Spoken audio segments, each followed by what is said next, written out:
Here we go. So let's do a weekly update, shall we? And this week is 19 through 25. Actually, we'll push a little into 26 April. So that being said, I will talk about my schedule. We'll talk about Congressman DesJarlais' schedule and events, and then we'll talk about mine, and then we'll talk about a few items. So that being said, here we go. My schedule this week on the 22nd, I was down in Lawrence County at the GOP meeting down there. Thank you to those folks for allowing me a few minutes to introduce myself, or continue to introduce myself, and we get to know each other and explain or show some of the differences between myself and our current representative. I would encourage Congressman DesJarlais to attend some of these meetings. He very well could have attended this one, as they're off this for the last 2 weeks, or this is the week 2 of 2 weeks off. We'll get to his schedule in a minute. VFW meeting I went to on the 24th. So last night I was in Tullahoma at that district meeting, and thanks to the district there for, again, letting me engage in the good of the order. And this is something I advocate to veterans organizations, and I would, again, and open it up now that I have actually talked about my candidacy in running. Congressman DesJarlais can certainly come to the VFW and address what I talked about last night, or just how he supports veterans in general, but the Major Richard Starr Act. So I would put that out there, and I've encouraged all the VFWs, American Legions, any of the veterans organizations to have a letter go out there to all of your current representatives and candidates, and come meet with you face to face and explain how they're going to support veterans. So there is that. That was the VFW meeting. And then back up, I was a little out of order as I was making my notes. But on the 21st, I was at the Warren County Commission meeting, and that was pretty interesting, and we'll talk about that in our other items. And then additionally, on Wednesday, I had a radio/podcast interview, and that was the Common Sense Conservatives. And on YouTube, you can find it at The Bearded Patriots. And my actual part starts about 1 hour and 59 minutes into it. So I'm on in the second hour of the program. If you want to start a little early, around minute 150 or 1 hour 58 minutes, you can see me come on and hear my dogs barking in the background. They kind of like to do that as soon as I start talking, and whatever. That seems to be their only time to bark. And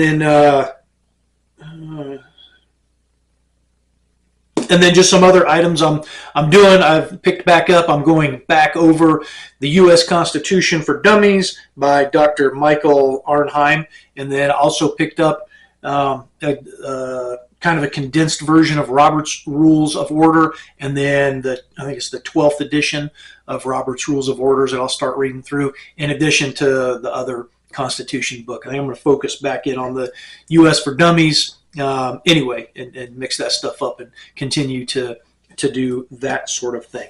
So now, and I want to get back over to his Facebook page as we talk about this. So our congressman over this week, from what I have found, has managed to make 2 Facebook posts. And what these Facebook posts were: yesterday, the 24th, he has a 10-second video clip of him turning a circle, I guess, in an Oshkosh dump truck. So I think it is, trash compactor truck. So he toured their facility. Awesome. You got out and talked to, the businesses. Okay.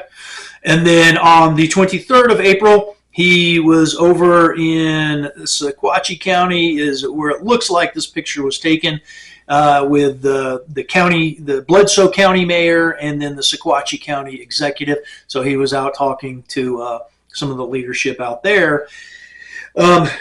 that's all I've got for this week. I looked on his the YouTube, and so far that's it. And so again, as we look at this, so Congress, this is week number 2 of a scheduled 2-week break. And last week, our congressman made it to Texas. So he toured the SpaceX facility and hung out with the Border Patrol guys. So, which, okay, fair enough. But this week, what did he do? He had all week, and he spent 2 days, one touring a facility and the other meeting with a county mayor and a county executive, which is fine. However, where's the town halls? And if you look at some of the comments through the Facebook post, that's what you'll see. What people want are some town halls. They, how about we talk to some folks out there, citizens of the district and who you represent. And I saw the one comment on there basically defending no town halls because Democrats act like fools and yell and scream. Well, here's my pushback. And what I've been saying consistently is that's part of the job. And for me, at least quarterly, town halls. I think if I'm looking at my notes, I have that. No, not really. We'll go ahead and keep talking about it here. Yeah, you know the deal. That's part of it. Where other job do you not report back to the boss? And just because you got these folks that are deranged trying to cause a scene, that's just something you deal with. Other congressional representatives manage to have town halls to include Democrats. And if you can't manage that process, then it's time to go do something else. You set ground rules. We're going to act like adults, or you're going to be escorted out. It's just part of the deal. If people decide to disrupt it to the point that they get tased, okay, that's entertainment for everybody else. I'm just saying. I would hope they went to the OC spray first, because that has a little longer lasting effect.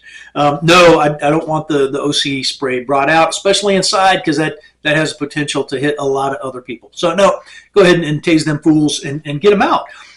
We will act like adults and have discussions. If you're not going to act like that, if you think you're 12 and stomping your feet on the ground and screaming at people is going to get you your way, you're wrong, and you can leave. So that is an excuse. To me is weak. If and I've heard security risk before. Again, stay strapped or get clapped. That's it. If it's too dangerous, do something else. I equate this to deploying to Afghanistan. Me as a platoon sergeant, if I'd have shown up that morning and be like, hey, it's too dangerous out there for me. You guys go ahead. No, can we even imagine? No, I can't. So if that's the excuses we're going to use, and now the current excuse is he's a chairman of a subcommittee. Okay, congratulations. In your 8th term, you are the chairman of a subcommittee. You are not that busy. Do videos and not just a 10-second clip of you turning a circle in a dump truck, my man. That's it. My opinion on it. That's where I am. So there we go. Now let's talk about, that was him. My next week coming up, and that's what we'll talk a little bit about tomorrow. Don't forget the chili cook-off out in Lawrenceburg, and we are offering cash prizes to the winners. And the setup, $20 to enter your chili, and then $10 for tickets. We'll explain how it goes in there. But you will have the opportunity to go back and buy more tickets and stuff the ballots if you are so inclined. We are all about stuffing of the ballots for this election. Not a typical thing for us to do, but in this case, we're going to do it. So got that tomorrow. On the 1st, I am planning for Lincoln County, the GOP meeting out there, and that is at the American Legion / VFW post in Fayetteville. The 2nd of May, the VFW Day of Service, and that's at the Warren County Airport. That one starts at 9 a.m. Again, out at the Warren County Airport. If you're interested in attending any of this stuff and want some more details, drop a comment wherever you see this. Send us an email, TomDavisTN4@gmail.com. You can also call the campaign 931-201-9813 for more details. Or, I mean, all this stuff is online and available. And that takes us out to the 2nd of May. If there are some slack times in there, because, I do other things. I do have a life. But if you have an event out there you would like me to attend, you would like to sponsor, host, have me at, just reach out to us and we'll get it worked in as best we can. So let's talk about some issues from this week that kind of are going on and that I saw. The first one I'm going to talk about is at the Warren County Commission meeting that I attended, and that was Monday. Did I go back through my notes? Did I mention that one? Yeah, I did, on the 21st. I'm going to tell you, it is absolutely imperative that we as citizens stay involved. That is our duty, our responsibility in this process. In that meeting, just kind of a brief overview, some organizations are planning, I guess, and it's in the works, to drop some more rock quarries into Warren County. I myself am completely against it, but that was what the gist of this was the County Powers Act here in Tennessee, and trying to implement this act to restrict the limitations or put limits on the rock quarries, where they can, they have to be 5,000 feet from structures, businesses, schools, whatever. And it was an interesting conversation, and I can see both sides. However, I wanted this. I wanted the community, or I wanted the commissioners, yes votes on this County Powers Act in this particular thing. Nothing but bad is gonna, well, I can't say nothing because I'm sure the rock companies will make some money off of it. But the damage, the absolute demonstrated damage, and the potential damage, not worth the risk. Juice ain't worth the squeeze. But I say that because I saw commissioners there that voted yes when their conviction was no. And the reason they and I saw it the other way too. People that wanted it, or the commissioners wanted it, and voted no, and both of those instances, and it was more than just one, but they made those votes that either, that went against their personal conviction. It was because the people that contacted them the most, that was where they went. So if you want to be engaged in the process, don't come in afterwards screaming good old boy system. There may be some of that. You can't rule out and speak in alwayses and absolutes. But that I saw it with my own eyes at that meeting. So absolutely imperative that you stay involved and engaged in the process. That's how it works. Know the numbers, especially at your county level. I mean, anything, I go to DC, it's going to take a while for that impact to unroll and wind out down to us. These quarries, that's going to be as soon as they start breaking ground, that's an immediate impact here in the county to me as a citizen in Warren County and to everybody else. Well, like I said, the whole point of that exercise was to be involved as citizens. That's our responsibility, to reach out to these representatives and explain to them our stance on each issue. We can't just fire and forget and then pop up our heads just when there's there's a bit of controversy. Horrible idea, and that's a lot of why we're in the predicament that we are as a nation. So there we go. Next one we'll talk about is judicial tyranny. If you've been watching the news, you see that the judicial branch, and this is a long process getting us to this point where the judicial branch feels that it can completely step in, and especially lower courts, and tell the executive branch how they're going to enforce the law. Complete, absolute, and utter nonsense. Not the design. Now, here's the fix. And I will focus very shortly on the House of Representatives.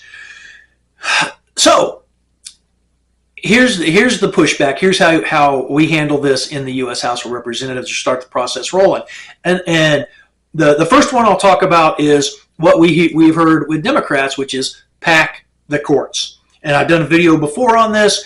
And I mean, it worked for FDR, and it didn't even work it. He just started threatening the courts, saying, "Hey, we're gonna add some justices here and change the entire makeup of the court for a generation." I think they were gonna, however many they were gonna add.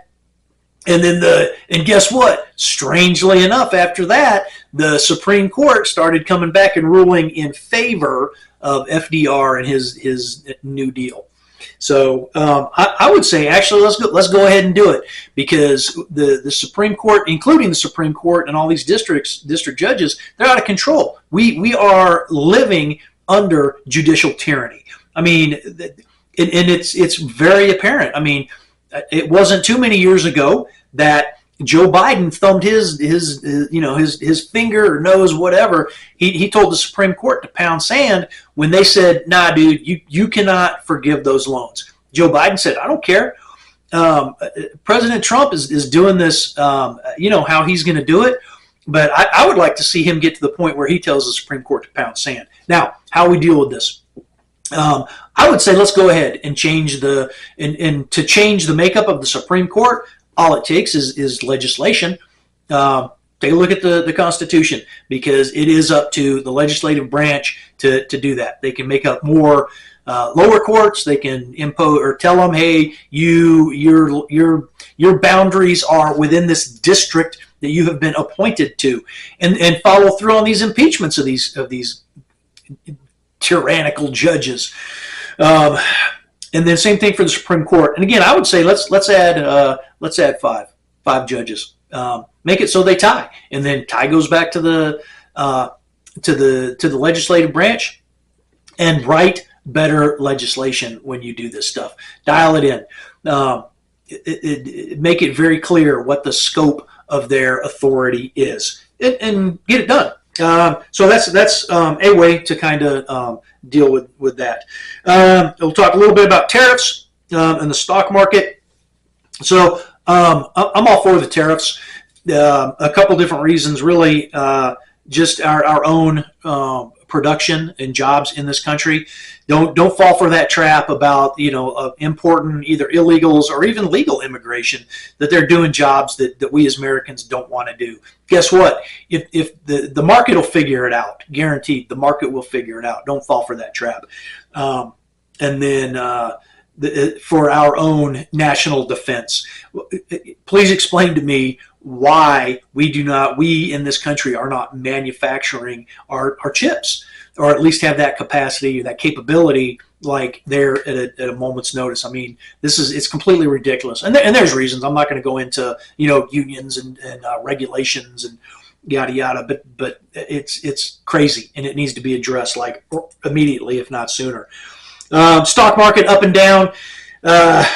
Some of the stats I've heard on this. Look, if you're one of the 10% that are like in the market and doing things with it, handle your business. Your 401ks, and again, and this is very easy for me to say, but if you 401ks, take a breath.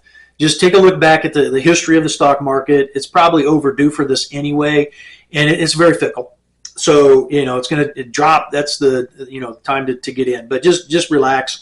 Talk with your advisors and make your decisions from there. But I would say it's going to get better. And these tariffs are a bargaining tool, and they're working. I mean, take a look. All these countries are coming to the table. They're, some of them are posturing, but it works. And I mean, understand, the status quo and the way we've been doing it is nonsense. It has gotten us to this point where we're dependent on other countries for a lot of our manufacturing capability. So it has to be fixed. And let's do it now while we can, and we can do it at our convenience, our pace, versus down the road when it's a must do, and our country, our economy has completely collapsed. So like I said, if you're in that, if you're not, don't worry about it. The stock market can go to zero, and it's really not going to, how many of us is going to actually impact. That's a bit extreme, but if you're not directly impacted by it, relax. And I'm also calling, we need to do our part as citizens in this bit, especially when we're talking about China. As best you can, look for products made elsewhere. Citizen embargo. Who runs Bartertown? We run Bartertown. Stop buying the stuff and help out with the cause.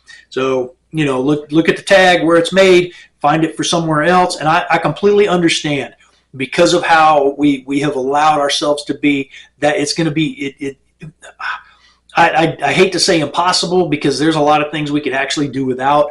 But in some situations, yeah, you're not going to, you will have to buy products from China, whether you like it or not. And that's just the nature of the beast. But if every one of us can cut, 30, 40, 50% of our consumption from that we normally would get from China, that's going to be huge. So that. Term limits, some other things I saw in these comments on Congressman DesJarlais' post this week. I kind of jokingly refer, because he ran initially on term limits, and now we can't figure out what he meant by that. And I jokingly say he meant 2 terms, the first and the last. I will be upfront about this. Plenty of videos out there that you can call me back to. I say 12 years in one position, and that would be 6 terms in the U.S. House of Representatives. Go do something else. I don't care if you switch over, run for the Senate, but go do something else. It's time for a fresh set of eyes, in my estimation. We do have an election cycle, so it is what it is. But me personally, my thoughts on it: self-term limits, and my number is 6 terms in the U.S. House, 12 years. So, and if you are one of the ones on here talking about term limits, feel free, jump into my campaign, help out. I'm putting myself out here for this. Do the likes, do the shares, call your friends, and let them know there's an alternative in the Republican primary in 26. Donate to the campaign, winred.com. You can find, Tennessee, Congressional, U.S. House, and then you scroll down and you'll see me. You'll see the hat up here on top of my nugget in the picture. And contribute to the campaign. My ask is $10 to $50 a month throughout the process. Or WinRed, I don't think lets you give less than 10. So reach out to the campaign. Contact us again through. You can drop a message here, whatever, and we'll put you to work in the district.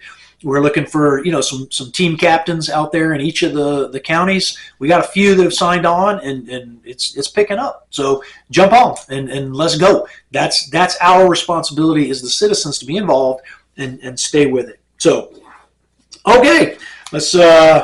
I think that is all I want to talk about. Real quick again, the chili cook-off, the 26th of April out there in Lawrenceburg. We start at noon.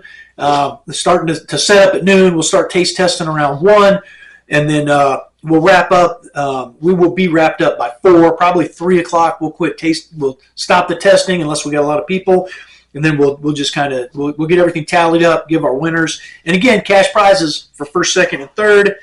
And that, I think, will do it. Like I said, please reach out to the campaign if you would like to. You need more information on the events. You have places you would like me to come and speak and talk a little more in depth about myself, about the issues. Let's go. I am ready. Reach out. Outside of that, I appreciate your time, your attention, your involvement here. I appreciate the likes, the shares, whichever way you stand. And until the next one, keep your powder dry.